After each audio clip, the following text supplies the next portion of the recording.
Hello friends, আমি সঙ্গীতা। আমি নিয়ে এসেছি আবার একটা নতুন ব্লগ। আজকে ব্লগটা শুরু করার আগে মূল বিষয়বস্তুতে যাওয়ার আগে একটা জিনিস দেখাই, যেটা এই মন্দিরটা এখন পাস্ট টেন্স হয়ে গেছে, কারণ সেটা পরে বলছি। আর মেঝেটা দেখুন এরকম ছিল, আর 17 ইঞ্চি পাতা হতো, আর এই দেয়ালে বজরংবলী লাগানো ছিল, ওপাশে শ্রীরামচন্দ্রজির ফটো ফ্রেম ছিল, পাশে খাটুশ্যাম ছিলেন, আর গোপালের মূর্তি ছিল। এটা পরে অ্যাড হয়েছিল, কিন্তু মোটামুটি এটা এরকমই ছিল। আর এই ফুলের সামনে ছিলেন স্বয়ং মহাদেব, আর কেউ একটা ত্রিশূল দান করেছিল, সেটা পাশে রাখা ছিল। কিন্তু বর্তমানে এটা পাস্ট টেন্স হয়ে গেছে। আর বাইরেটা ছিল এরকম, এই যে স্টারটাকে দেখে রাখুন, আর এই রকম সুন্দর করে সাজানো হতো। এই জন্মাষ্টমী বিভিন্ন প্রোগ্রামে সুন্দর করে সাজানো হতো, আর ওই হাবানকুণ্ডটা ওই যে শেড ছিল তার নিচে রাখা হতো, আর পাশে ছিল একটা মিষ্টির দোকান।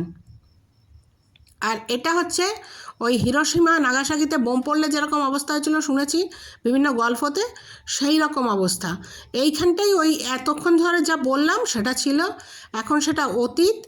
আর এটা একটা গর্ত, আর মিষ্টির দোকানটা পিছন দিকে চলে গেছে, আমি দেখাচ্ছি একটু বাদে।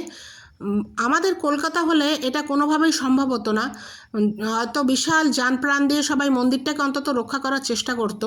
এখানকার লোকরা মিনমিন করে বলছে 40 বছরের একটা পুরনো মন্দির, সেটা এরকম হয়ে গেল, উঠিয়ে দেওয়া হলো। আসলে রাস্তাটাকে চওড়া করার জন্য প্রচুর ভাঙাচোরা করা হয়েছে, তার মধ্যে মন্দিরও ছিল। আর বর্তমানে একজন এই জমিটি দান করেছেন, সেখানেই এই বর্তমান মন্দিরটি তৈরি হয়েছে। আর ওই যে হাবনকুণ্ডটা বললাম, যেটা শেডের তলায় ছিল, সেটা বর্তমানে এখন বাইরে রয়েছে, এই বাইরে জ্বলছে। আর মন্দিরটি মোটামুটি এইরকমই করা হয়েছে, একটু ঝাঁ চকচকে হয়েছে আগের তুলনায়। সব টাইলস বসেছে, সুন্দর লাগছে, ফ্যানটাও জোরে চলছে, আগে আস্তে আস্তে চলতো, আমরা যখন 50 জন মিলে প্রেয়ার করতাম। আর এই হচ্ছে আমার গপু দাদা। আর ওই পেছনে লক্ষ্মী নারায়ণের, লক্ষ্মী নারায়ণ না রাম সীতা, ওরা যেভাবে মানুক, রাম সীতাই হবে, ওই এই মূর্তি হয়ে গেছে, আর ফটো ফ্রেম নেই। আর গপু দাদার জায়গায় এটা হয়েছে। আর একটা জিনিস আপনাদের দেখাই, জানি না বুঝতে পারছেন কি না, অনেক গোপাল দেখেছি, কিন্তু এই যে গোপালের চোখটা অদ্ভুতভাবে নীল, এত সুন্দর, ভীষণ ভালো। আর এই হচ্ছে নিচে কলা রাখা হয়েছে, বিভিন্ন দিয়ার বন্দোবস্ত করা হয়েছে, বেলুন দিয়ে সাজানো হয়েছে, আজকে জন্মাষ্টমী সেই উপলক্ষে করা হয়েছে। আর ইনি হলেন বিশাল বড় ভক্ত। যখন আমরা ওই মন্দিরে প্রেয়ার করতাম, প্রায় 45 মিনিট ধরে উনি কন্টিনিউয়াস কাশিটা বাজাতেন।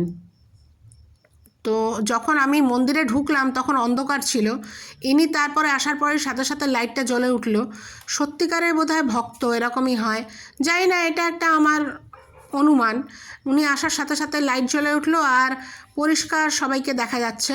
আর এটি হচ্ছে আমার বান্ধবী, বর্তমানে নতুন যে হয়েছে, ও বিশাল কৃষ্ণ ভক্ত, ওর মেয়ে আরও বেশি। ওরা এই সুন্দর করে আজকে উদযাপন করেছে। ও প্রায় 3-4 ঘন্টা ধরে এই জায়গাটাকে সাজিয়েছে, সুন্দর করে ভোগ নিবেদন করেছিল, আর আমাকেও তার এক অংশে ভাগিদার করেছে, দিয়েছে। আমার কপাল ভালো, আমি গত বছরেও আমার ছেলে আরতি করেছিল জন্মাষ্টমী উপলক্ষে, আর এবার আমরা আবার সেই ভোগ প্রসাদ পেলাম। আর ওর রাধারানীও আছে, আমি শুধু তাকিয়ে তাকিয়ে দেখছিলাম কি সুন্দরভাবে সাজিয়েছে ও। গোপালের সঙ্গে রাধারানী আছে, দুটো গোপাল আছে ওর কাছে, আর দুজন রাধারানী আছে, একদম সুন্দর করে সাজিয়েছে। আর পেছনের এই বসার জায়গাটা ও অনলাইন মাঙিয়েছে। আর এইটা ওকে দেওয়ার কথা ছিল 20 তারিখ, আর ভগবান বোধহয় স্বয়ং চেয়েছিলেন যে আজকের দিনে এসেই পৌঁছাক, অদ্ভুতভাবে আজকে পৌঁছে গেছে। আর এটা হচ্ছে আমার ক্লাবের, যে দিল্লির ক্লাব, সেখান থেকেই শেয়ার করা হয়েছে, আমার বান্ধবীরা শেয়ার করেছে। আর এই আমাদের ক্লাবের গোপাল সুন্দর করে সাজানো হয় মন্দিরে। এমনিতেই আমাদের রাধাকৃষ্ণের মূর্তি আছে, এই দেখুন দেখাচ্ছি, মূর্তিটা এত সুন্দর, ভীষণ কিউট। আর তারই সামনে এই গোপালকে রাখা হয়েছে, এখানেও পুজো হয়েছে, ভোগ প্রসাদ দেওয়া হয়েছে। এই যে রাধাকৃষ্ণের মূর্তি।